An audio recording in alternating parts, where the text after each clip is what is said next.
afternoon, guys. Today is the day we're going to start putting the new motor in the Silverado, so I'm going to keep the intro short, but I've got it packed full of every last piece that I need to finish this thing up. I got boxes all in the floor. I gotta find a place for that.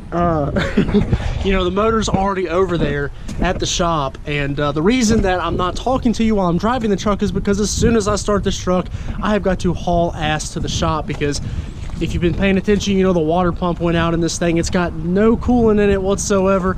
It doesn't matter, we're gonna send it. It's got to get to the shop. The shop's about 3 miles away, so, and it's a really cool day. It's only about 40 degrees, so as soon as I start it, you know, E-fans are gonna be rolling, and I'm gonna try to get there as quick as I can. So without further ado, let's go ahead and get started with today's video.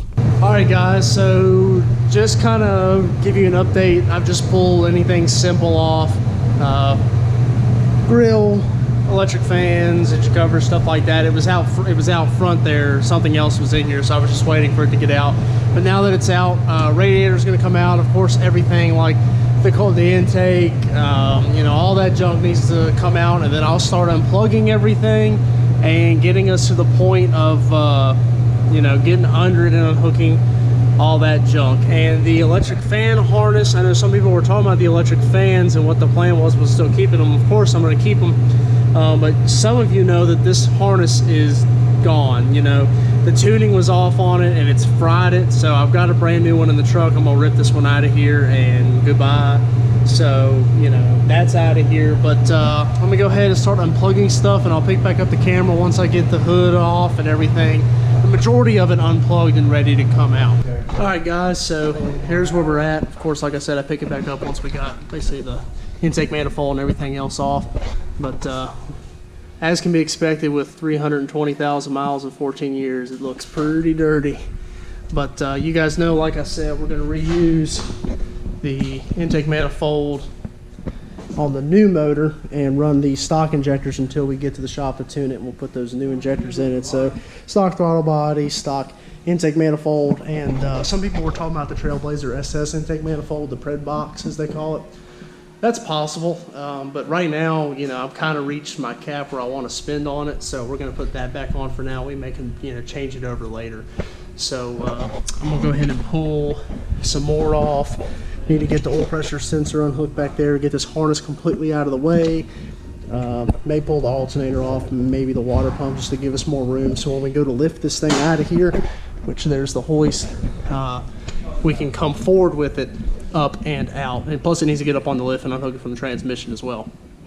So I'll do a time lapse when we go to pull it out, but let me make some more progress and I'll pick back up the camera once I get a little further into this thing.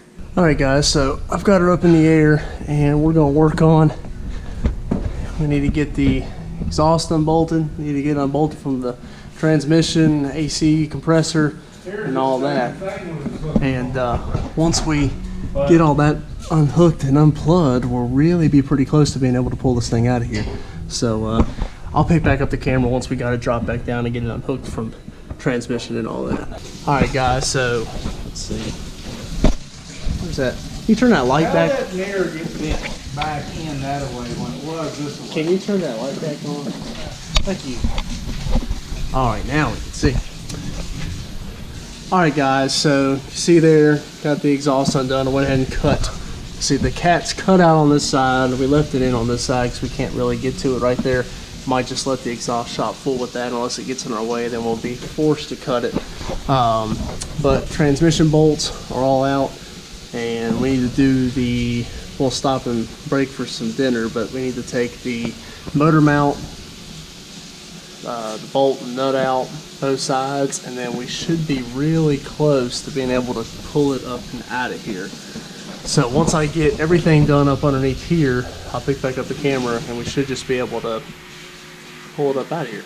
All right, guys, so we got everything unhooked underneath, exhaust, transmission, everything up top, harness and all that, and we're gonna get it in position and we're gonna hoist it up out of here, and I'll do like a, I guess I'll set the camera down and film all that, maybe turn it into a time lapse for you guys so you guys can see us pulling it out.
Alright guys, there you go. It's a little after midnight and we finally got it out after fighting with the bell housing bolts on the top. It's an empty engine bay and we're ready to start tomorrow. Finish putting together the new motor over there and getting it prepped to put into here. So that'll finish out today's video, and the next video will be, of course, swapping in the new motor. So thanks again for watching. Like, comment, subscribe. Put any comments, questions you got down in the comment section below. Go follow me over on Instagram at Austin04_Z71. You can hit me up in the DM as well. I appreciate you watching. Take care. Have a great day.